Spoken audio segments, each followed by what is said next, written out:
السلام علیکم پاکستان اور ایم کے پاکستانی کارکنان. مجھ سے کسی نے پوچھا کہ میں آج کل کوفن یزیدیز کے بارے میں کیوں اتنی بات کر رہا ہوں.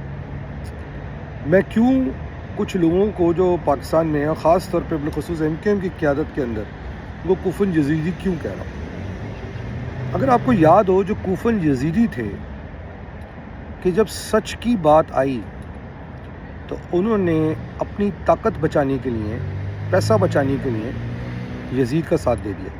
اچھا، کچھ لوگ تھے سردار جن کا قتل کروا دیا گیا، مگر ہزاروں کی تعداد میں ایسے لوگ تھے کہ جنہوں نے اس وقت سر نہیں اٹھایا، ڈر گئے. اچھا، اگر تاریخ میں مجھے کوئی ایسا ثبوت ملا ہوتا کہ جہاں پر انہوں نے یہ ڈکلیئر کر دیا ہو کہ یار ہم ڈر گئے، ہم آپ کے ساتھ نہیں کھڑے ہوں گے، تو کہتے کہ چلو یار مجبوری تھی. مگر افسوس کی بات یہ ہے کہ وہ لشکر لے کے جو لشکر کشی ہوئی کربلا کے واقعے پہ، اور امام حسین اکیلے کھڑے رہے 72 لوگوں کے ساتھ دشمنوں کے سامنے، اور آخری دن جب وہ اکیلے یزید کی فوج کے سامنے کھڑے ہوئے تو سوچیں ایک لمحے کے لیے ان کے سامنے جب کوفن لشکر بھی دکھے ہوں گے ان کے دل پہ کیا گزری ہوگی. انہوں نے یہ سوچا ضرور ہوگا کہ میں سچ کے لیے کھڑا ہوں اور ان لوگوں نے میرے ساتھ کس طرح دھوکہ کیا. کوفن یزیدی ایک کیفیت ہے، یہ ان لوگوں کی کیفیت ہے جو ڈر کے بھاگ جاتے ہیں، گھبرا جاتے ہیں. اب بعد میں آپ زندگی بھر روتے رہیں، شور کرتے رہیں، مگر اس وقت جب موقع ملا سچ کا ساتھ دینے کا تو ان لوگوں نے چپ رہ کر بھی یزید کا ساتھ دیا. ہو سکتا ہے کہ اس میں سے کچھ لوگ مشاعرے بھی کر رہے ہیں. بالکل ایسی ایگزامپل آج ہمیں ایم کے ایم کی کراچی کی سیاست میں بھی دکھتی ہے کہ جہاں پر لوگ سچ کے لیے کھڑا ہونا چاہیں ان کا ساتھ نہیں دیا جاتا. مجھے تو سیاست سمجھ نہیں آ رہی کہ کچھ دنوں پہلے مشاعرے کروائے گئے، چھچورے قسم کے شعر پڑھائے گئے، دیوں کو یاد کیا گیا، اور اب 2-4 دن پہلے میں نے یہ دیکھا کہ حیدر عباس رضوی حیدرآباد میں بیٹھ کے سندھ بچاؤ تحریک کی بات کر رہے ہیں. بھیا کراچی تو بچا لو پہلے. بات تو آپ کی میں مانتا تب جب آپ کہتے کہ کراچی بچاؤ کے بعد ہم حیدرآباد بچاؤ تحریک چلائیں گے، ہم میر پور خاص کو بچائیں گے، ہم سانگڑ کو بچائیں گے، سکھر کو بچائیں گے، حیدرآباد کو بچائیں گے، نواب شاہ کو بچائیں گے، ٹنڈو آدن ٹنڈو الیار کو بچائیں گے، سندھ بچائیں گے. میں آپ کو بتاتا ہوں یہ بات کیوں کی جا رہی ہے.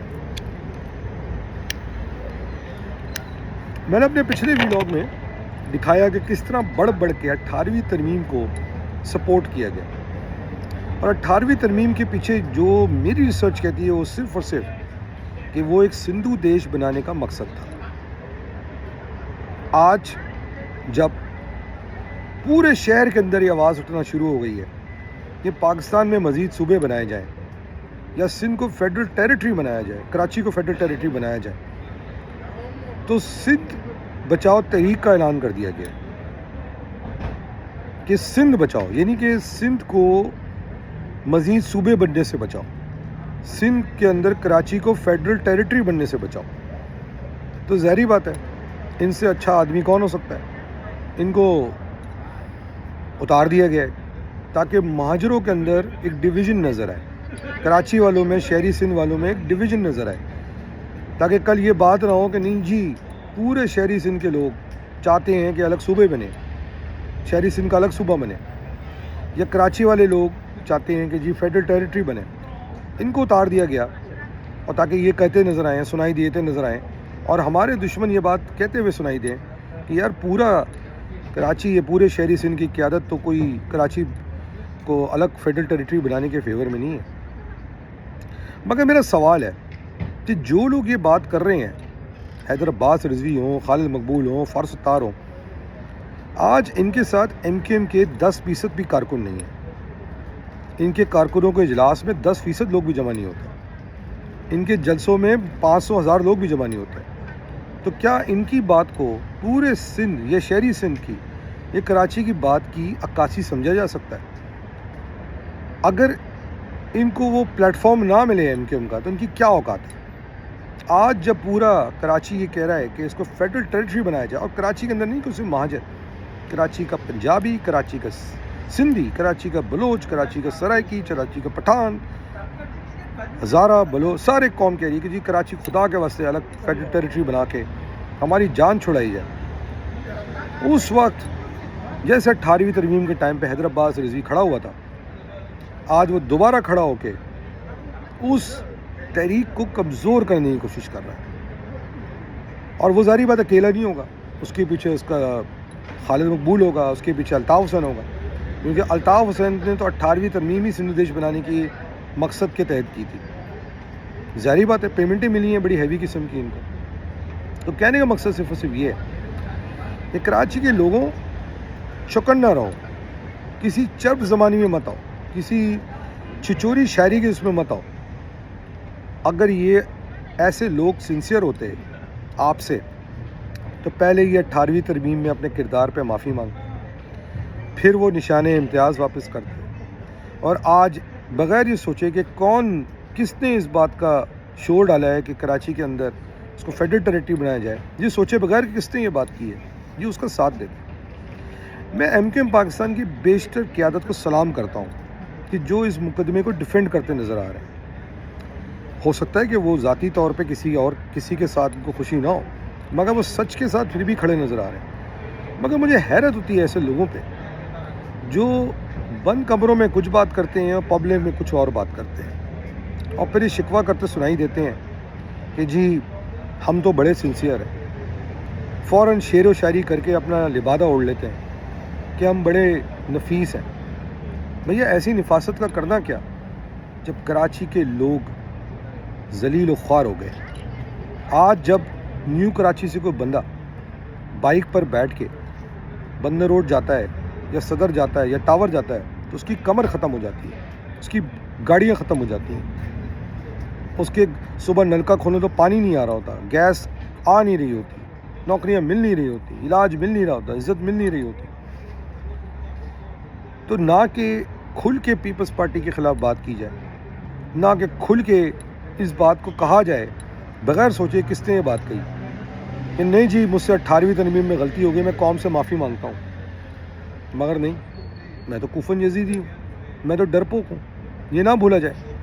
ایسے لوگ 92 میں بھی بھاگ گئے تھے اور 2013-14 میں بھی بھاگ گئے تھے۔ تو اب یہ فیصلہ ایم کیو ایم کے کارکنان کو جو 5-10% رہ گئے ہیں ان کو کرنا پڑے گا کہ کیا آپ ایسے نکمے ڈرپوک لوگوں کے ساتھ اپنا مستقبل دیکھ رہے ہیں، دیکھنا چاہتے ہیں، یا با اثر قیادت کے ساتھ آگے بڑھنا چاہتے ہیں؟ کراچی کی عوام ہر طبقہ اب صرف ایک ہی بات کہہ رہا ہے، اور یہ خدا نہ خواستہ کوئی سندھیوں سے لڑائی کی بات نہیں ہو رہی۔ اگر کراچی فیڈرل ٹیریٹری بنے گا تو اس میں سندھی بھی اپنی زندگی اچھی طرح گزاریں گے۔ اب تو سندھیوں کو بھی سوال کرنا چاہیے کہ یہ ہمارے ساتھ کیا ہو رہا ہے۔ آج ایک ویڈیو مجھے بھیجی کسی نے، ایک بچی کی جس کو بیچاری کو کتے نے کاٹ لیا، اس کو علاج نہیں ملا انٹیریئر سندھ کے اندر، اور وہ بچی بیچاری تڑپ تڑپ کے مر گئی۔ کیا بلاول کے سندھ میں جہاں پر ہیلتھ کیئر پہ اتنی بات کی جاتی ہے وہاں کتے کے علاج کی دوائیاں موجود نہیں تھیں؟ کس طرح کا ہیلتھ کیئر ہے کہ اس کو کراچی لانا پڑا؟ کیا لگایا ہوا ہے یہ؟ بہرحال میں یہ باتیں آپ کو اس لیے بتاتا ہوں کہ آپ سوچ سمجھ کے فیصلے کریں، دوبارہ اس لفاظی میں نہ آئے۔ الطاف حسین نے بڑی لفاظی کری کئی سال، قوم کو گمراہ کر کے برباد کر دیا۔ ان کی باتوں میں مت آئیں۔ انہوں نے 18ویں ترمیم کروا کے لوکل باڈیز بل پارکس کروا کے آپ کی قبروں میں خنجر مارے ہیں۔